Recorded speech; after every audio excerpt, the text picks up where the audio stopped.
നമസ്കാരം, ഞാൻ doctor Amalraj, orthopaedic surgeon, Kuttippuram Hillfort hospital. നമ്മുടെ അടുത്ത് കൂടുതൽ പേഷ്യൻ്റ് വരുന്നത് ഈ കാലിൻ്റെ അടിയിൽ ഉപ്പൂറ്റിക്ക് വേദന എന്ന് പറഞ്ഞിട്ടാണ്. അപ്പോൾ അവർ പറയുന്ന ലക്ഷണങ്ങൾ എന്ന് പറഞ്ഞാൽ രാവിലെ എണീക്കുമ്പോൾ ഫസ്റ്റ് സ്റ്റെപ്പ് എടുക്കുമ്പോൾ ഭയങ്കര പെയിൻ ആയിരിക്കും. കുറച്ച് നടന്നു കഴിയുമ്പോൾ ആ പെയിനിന് ചെറിയൊരു ആശ്വാസം കിട്ടും. അതേപോലെ തന്നെ അത് കഴിഞ്ഞ് എവിടെയെങ്കിലും ഇരിക്കുക അല്ലെങ്കിൽ കുറച്ച് നേരം കിടന്നിട്ട് വീണ്ടും എണീച്ച് വരുമ്പോൾ ഇതേ വേദന ഉണ്ടാവും. അപ്പോൾ ഈ കുറച്ച് നടക്കുമ്പോഴുള്ള വേദന കുറയും, ഇരുന്ന് കഴിഞ്ഞോ എണീച്ച് കഴിഞ്ഞോ ഉള്ള വേദന കൂടും. അപ്പോൾ ഇങ്ങനെയുള്ള വേദനകൾ കുറച്ചുകൂടി ഉപ്പൂറ്റിൻ്റെ അടിയിലായിട്ടാണ് പറയുക. അപ്പോൾ ഇതിൻ്റെ മെയിൻ കാരണത്തിൽ ഒന്ന് പറയുന്നത്, കുറേ കാരണങ്ങൾ ഉണ്ടെങ്കിലും നമ്മൾ പ്രധാനമായിട്ടും കാണുന്ന കാരണം പ്ലാന്റർ ഫേഷ്യാറ്റിസ് എന്ന് പറഞ്ഞ ഉപ്പൂറ്റിൻ്റെ ഒരു പാടുണ്ട്, പ്ലാന്റർ ഫേഷ്യ. അത് ടൈറ്റായിട്ട് ഉപ്പൂറ്റിൻ്റെ അടിയിൽ നീർക്കെട്ട് വരുമ്പോഴാണ് ഈ ഒരു അസുഖം ഉണ്ടാവുന്നത്. അപ്പോൾ ഈ അസുഖത്തിന് നമ്മൾ ഇതിന് കോമൺ ആയിട്ട് അസോസിയേറ്റഡ് ആയിട്ടുള്ള കണ്ടീഷൻസ് പറയാറുണ്ട്. അപ്പോൾ അതില്ല എന്നുള്ളത് ആദ്യം റൂൾ ഔട്ട് ചെയ്യണം. ഇപ്പോൾ ഷുഗർ, യൂറിക് ആസിഡ്, വാദം, തൈറോയ്ഡ് അങ്ങനെയുള്ള രോഗികൾക്കൊക്കെ ഇത് ഉണ്ടാവാനുള്ള സാധ്യത കൂടുതലാണ്. പക്ഷേ ഭൂരിഭാഗം പേർക്കും ഇതില്ലാതെ തന്നെ ഈ പ്ലാന്റർ ഫേഷ്യ എന്നുള്ള അസുഖം നമ്മൾ കാണാറുണ്ട്. ഈ അസുഖം വന്നു കഴിഞ്ഞാൽ പിന്നെ ഇതിന്റെ ചികിത്സാ രീതിയിലേക്ക് കടക്കുമ്പോൾ നമ്മൾ മറ്റ് അസുഖങ്ങളൊന്നും ഇല്ല എന്നുള്ളത് റോൾ ഔട്ട് ചെയ്യാം. പിന്നെ ബേസിക് ആയിട്ട് ഒരു എക്സ്റേ എടുത്തിട്ട് നമ്മൾ ഈ പാട് അറ്റാച്ച് ചെയ്യുന്ന ഭാഗത്ത് എല്ലിന് ചെറിയ വളർച്ചയുണ്ടോ എന്നുള്ള കാര്യങ്ങളൊക്കെ ഒന്ന്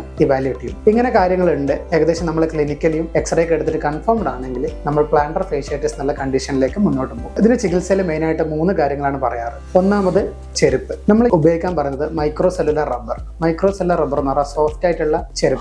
അപ്പൊ അങ്ങനെ സോഫ്റ്റ് ആയിട്ടുള്ള ചെരുപ്പുകൾ നമ്മൾ ബെഡിൽ നിന്ന് നിലത്തിറങ്ങുമ്പോൾ തന്നെ കാലിൽ, വീട്ടിലും അതേപോലെ തന്നെ പുറത്തും ഇത്തരം ചെരുപ്പുകൾ ഉപയോഗിച്ച് നടക്കുക. രണ്ടാമത്തെ കാര്യം, നമ്മൾ ആ ഭാഗത്ത് നീർക്കെട്ട് കുറയാൻ വേണ്ടിയിട്ട് കാല് ചൂട് വെള്ളത്തിലും അതേപോലെ തന്നെ തണുത്ത വെള്ളത്തിലും മാറി മാറി വെക്കണം. പിന്നെ മൂന്നാമത്തെ കാര്യം മെയിനായിട്ട് കുറച്ച് വ്യായാമങ്ങളാണ്. നമ്മുടെ മെയിൻ ഉദ്ദേശം ഈ കാലിന്റെ പ്ലാന്റർ ഫേഷ്യ എന്നുള്ള ഈ പാട സ്ട്രെച്ച് ചെയ്യാനാണ്. അപ്പൊ സ്ട്രെച്ച് ചെയ്യേണ്ട കുറച്ച് എക്സസൈസുകൾ ഉണ്ട്.